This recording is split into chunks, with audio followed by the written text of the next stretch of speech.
Here is the workshop where the motorcycle production line is assembled. Next, I'll show you how to assemble the motorcycle.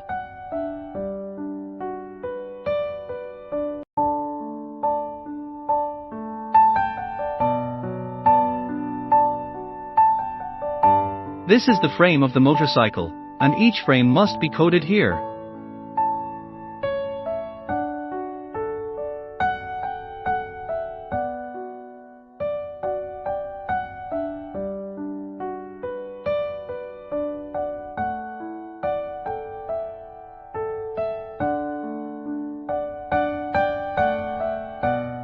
The frame is put on the pads and then put on the production line for assembly.